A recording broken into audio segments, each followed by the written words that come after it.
Le vendredi 18 février 2000, Nancy et Ralph Gower faisaient des plans pour le week-end. Nancy devait se rendre en voiture à leur maison de campagne ce soir-là. Ralph, qui était vendeur de voitures, devait travailler le lendemain matin et il avait prévu la rejoindre le samedi après-midi. Les Gower étaient mariés depuis 12 ans. Ce soir-là, Nancy se rendit seule à leur maison de campagne. Le lendemain matin, Ralph ne se présenta pas au travail. Sa patronne, inquiète, se rendit chez lui pour s'enquérir de son état. En regardant par une fenêtre, elle le vit gisant par terre. Prise de panique, elle tenta d'attirer son attention, mais il ne broncha pas. Elle appela le service d'urgence.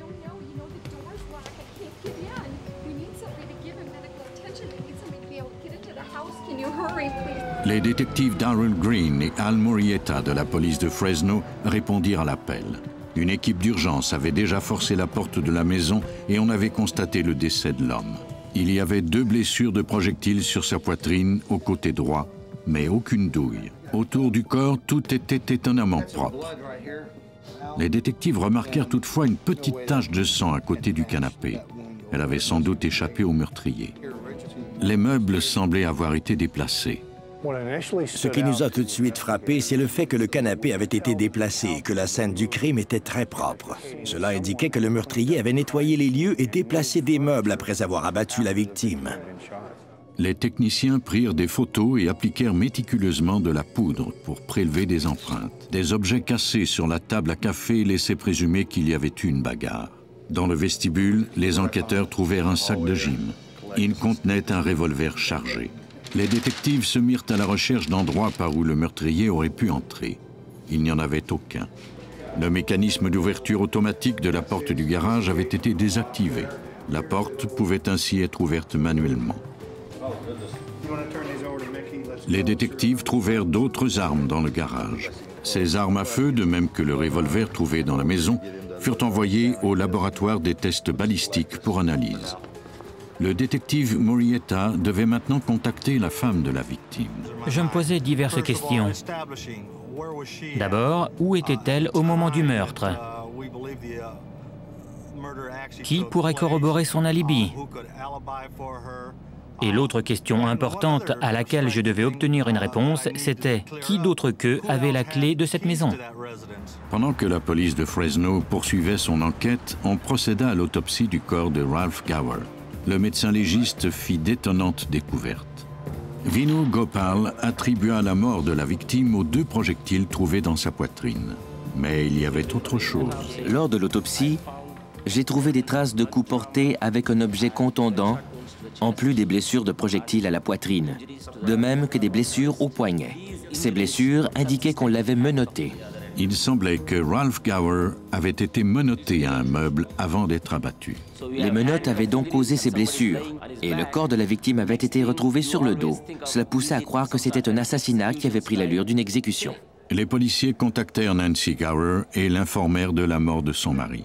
Elle parut ébranlée et coopéra avec les enquêteurs. La dernière fois qu'elle avait vu son mari, c'était la veille au soir, juste avant de partir pour la maison de campagne. Elle s'attendait à ce que Ralph vienne la rejoindre après son travail, mais il n'était pas venu. Le détective Green chercha ensuite à savoir où en était leur couple. On a découvert que c'était un couple ordinaire, comme n'importe quel couple américain. En interrogeant les collègues de travail de Nancy et Ralph, on a appris qu'ils étaient très appréciés et que tous 2 semblaient encore très amoureux.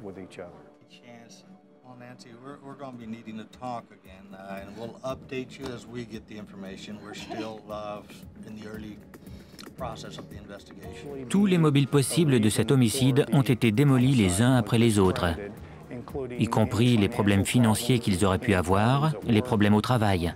Aucune des hypothèses ne tenait la route. Les armes trouvées sur la scène du crime avaient été envoyées au laboratoire balistique de Fresno pour analyse. L'expert Iqbal Sikhan procéda à des tirs d'essai. Il compara ensuite les projectiles obtenus à ceux recueillis sur la victime. Il n'y avait pas de concordance entre eux. Mais certaines caractéristiques des projectiles meurtriers fournirent à Sikhan son premier indice sur l'identité de l'auteur du crime. Celui-ci avait utilisé une arme à feu de calibre 40. Les jours passaient et les enquêteurs n'avaient pas encore trouvé de mobile ni de suspect pour ce crime. Il n'y avait plus qu'une personne vers qui se tourner.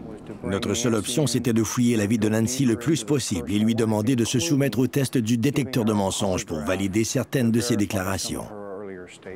Nancy Gower s'était montrée coopérative depuis le début de l'enquête sur le meurtre de son mari. Mais les enquêteurs croyaient qu'elle leur cachait peut-être quelque chose. Mais au moment où le test commençait, elle refusa de répondre aux questions. Elle demanda à parler aux enquêteurs.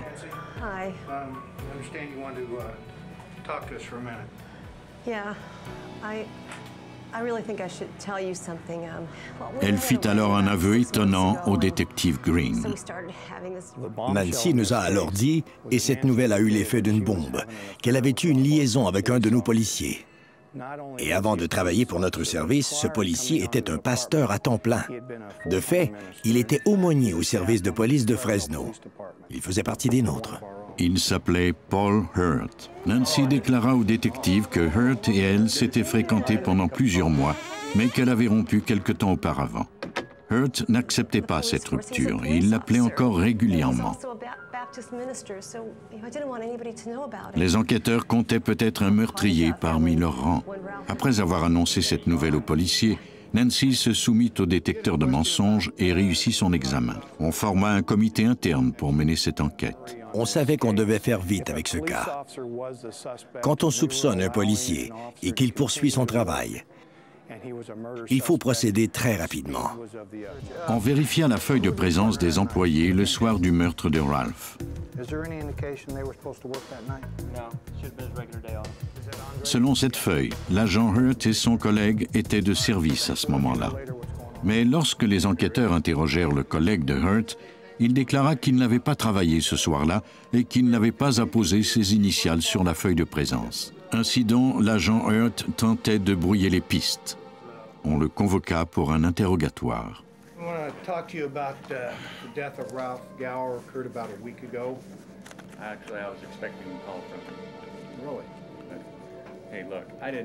Hurt ne cacha pas son aventure amoureuse, mais il nia être impliqué dans ce crime.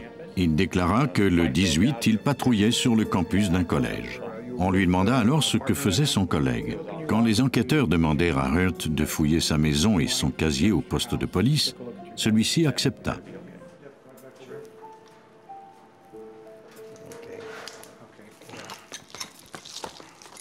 On saisit son équipement de même que son uniforme. Chez lui, on trouva son arme de service. C'était un Beretta de calibre 40, soit le même calibre que celui de l'arme qui avait tué Ralph Gower. L'expert Iqbal Sikon compara les projectiles tirés avec l'arme de l'agent Hurt à celui qui avait tué Ralph Gower. Il examina d'abord les caractéristiques du modèle de ces projectiles, notamment le calibre, le sens des rayures et des cloisons sur les balles. Les résultats étaient formels. Les projectiles qui avaient tué la victime provenaient de l'arme de service de Paul Hurt. Le policier fut arrêté pour le meurtre de Ralph Gower. Quand il apprit les résultats des analyses, il modifia sa version des faits. Il déclara qu'il était allé chez les Gower avec l'intention de s'excuser auprès de Ralph pour avoir eu une aventure avec sa femme. Mais quand il lui avait appris cette liaison, Gower était devenu furieux et il avait attaqué le policier.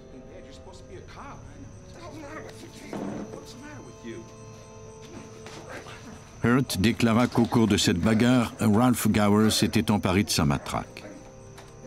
Par réflexe de policier, il avait sorti son arme. Après avoir fait feu à 2 reprises sur Gower, il avait été pris de panique et avait nettoyé la pièce.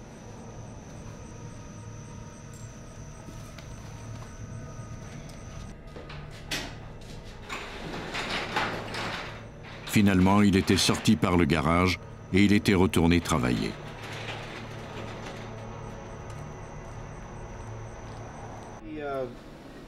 Cette histoire de légitime défense contre Ralph Gower ne parut guère plausible aux enquêteurs. Pour corroborer la déposition de l'agent, on réexamina les rapports de la scène du crime.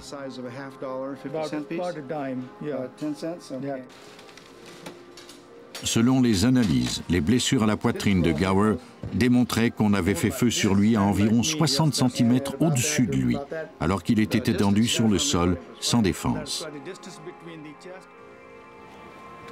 Les enquêteurs se rendirent de nouveau à la maison de Gower.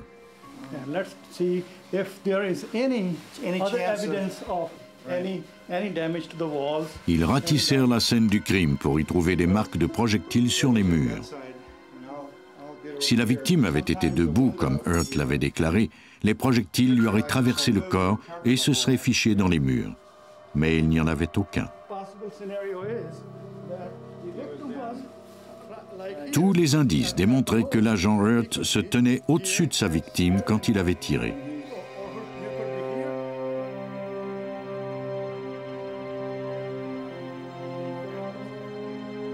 Malgré ces preuves convaincantes, les procureurs savaient d'expérience que les jurés sont souvent réticents à faire condamner les policiers.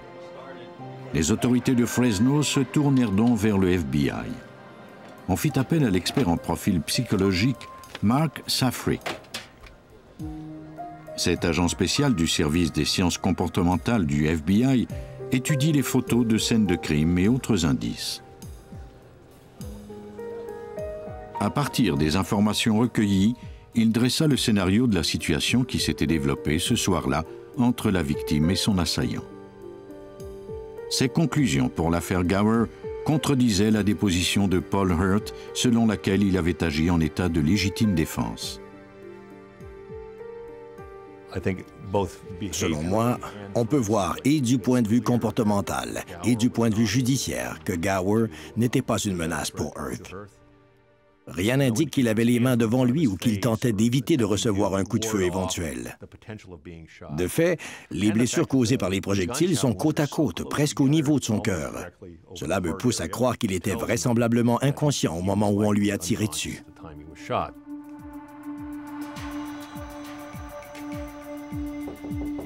Sur la base de ces preuves, la police croit que Paul Hurt s'est rendu chez Ralph Gower avec la seule intention de le tuer. Nancy Gower avait mis un terme à leur liaison et il désirait éliminer son rival. Les enquêteurs croient également que Hurt a frappé Gower avec sa matraque. Puis il l'a menotté à la patte d'une table. Il lui a ensuite tiré 2 balles dans la poitrine. Les enquêteurs en ont conclu que Paul Hurt a agi seul et que Nancy ne connaissait nullement ses intentions. Paul Hurt a été reconnu coupable de l'assassinat de Ralph Gower. Il a été condamné à 20 ans d'emprisonnement. Les meurtriers commettent leurs crimes pour diverses raisons. Et lorsqu'ils sont motivés par de sombres sentiments, ils laissent sans le savoir des indices derrière eux. La criminalistique examine ces indices et en tire des preuves formelles pour résoudre ces crimes passionnels.